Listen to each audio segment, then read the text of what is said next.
Welcome to சுடுதனி. இன்னைக்கு நம்ம வீடியோல பாஸ்தா லவர்ஸ்க்கான ஒரு சூப்பரான ரெசிபியை தான் பார்க்க போறோம். கிட்டத்தட்ட ஒயிட் சாஸ் பாஸ்தா மாதிரியே இருக்கிற அல்ஃப்ரெடோ பாஸ்தா எப்படி பண்றதுன்னு பார்க்கலாம். பண்றது ரொம்பவே ஈஸினாலும் இதோட டேஸ்ட் அட்டகாசமா இருக்க போது இதோட இன்கிரீடியன்ஸை நான் டிஸ்கிரிப்ஷன் பாக்ஸ்ல கொடுக்குறேன். இப்போ வாங்க சேர்ந்து சமைக்கலாம்.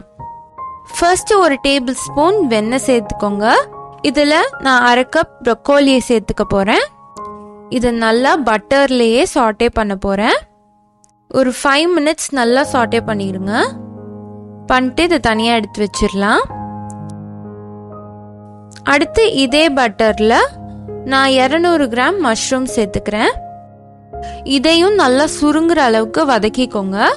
மஷ்ரூம்ஸே கொஞ்சம் தண்ணி கொடுக்குங்கிறனால அதுலேயே இது நல்லா குக் ஆகிடும்.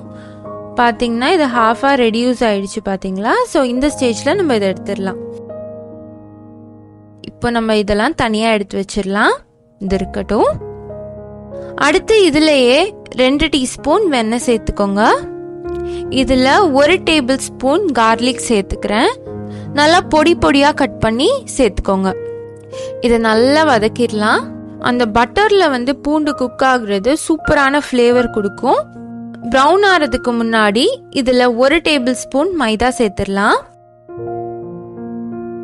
சேர்த்ததுக்கு அப்புறமா அதை நல்லா மிக்ஸ் பண்ணிக்கோங்க, கட்டி இல்லாம.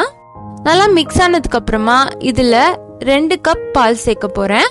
ஃபர்ஸ்ட் 1 கப் சேர்த்துட்டு இது நல்லா திக் ஆகுற அளவுக்கு மிக்ஸ் பண்ணிட்டே இருங்க. நல்லா க்ரீமியான டெக்ஸ்சர் வந்ததுக்கு அப்புறமா இதில் அடுத்த கப் நம்ம பால் சேர்த்துக்கலாம். இப்போ இது திக்கார அளவுக்கு நல்லா மிக்ஸ் பண்ணிக்கோங்க. பார்த்தீங்கன்னா இப்போ நம்ம சாஸ் ரெடியாக இருக்கு. நல்லா திக்கன் ஆயிருக்கு. இந்த அளவுக்கு திக்னஸ் இருக்கணும். இதில் நம்ம 1/2 டீஸ்பூன் உப்பு சேர்த்துக்கலாம். கூடவே ஒரு 1/4 கப் பார்மெசன் சீஸ்ன்னு கிடைச்சதுன்னா அது சேர்த்துக்கோங்க. அப்படி இல்லாட்டி நீங்கள் நார்மல் சீஸே சேர்க்கலாம். ஆல்ஃப்ரெடோ பாஸ்தாவை பொறுத்த வரைக்கும் அந்த பார்மெசன் சீஸ் தான் சேர்ப்பாங்க. நம்ம வீட்டில் பண்ணுறதுனால எல்லார் வீட்லேயும் அது இருக்காது. ஸோ நீங்கள் நார்மல் சீஸே சேர்த்துக்கலாம். இப்போ நம்ம வதக்கி வச்சிருக்க ப்ரொக்கோலியும் மஷ்ரூமையும் சேர்த்துடலாம். சேர்த்து நல்லா மிக்ஸ் பண்ணிக்கோங்க.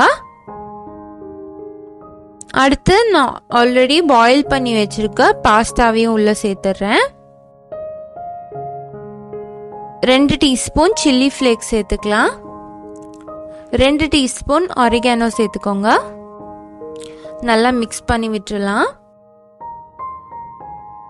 அடுத்து ஃப்ளேவருக்காக இதில் 1 டேபிள் ஸ்பூன் மயனேஸ் சேர்க்குறேன்.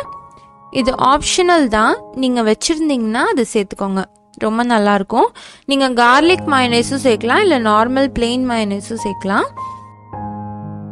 லாஸ்ட்டாக கொஞ்சமாக சில்லி ஃப்ளேக்ஸும் ஆரிகானோவும் கொஞ்சம் ஸ்ப்ரிங்கிள் பண்ணிக்கிறேன். நம்மளோட ஆல்ஃப்ரெடோ பாஸ்தா சூப்பராக ரெடி ஆயிடுச்சு. நல்லா க்ரீமியான ஒரு பாஸ்தா. எனக்கு பாஸ்தாஸ்னால் ரொம்ப ரொம்ப பிடிக்கும். அது இந்த மாதிரி க்ரீமியாக இருந்தால் நான் ரொம்ப ரொம்ப விரும்பி சாப்பிடுவேன்.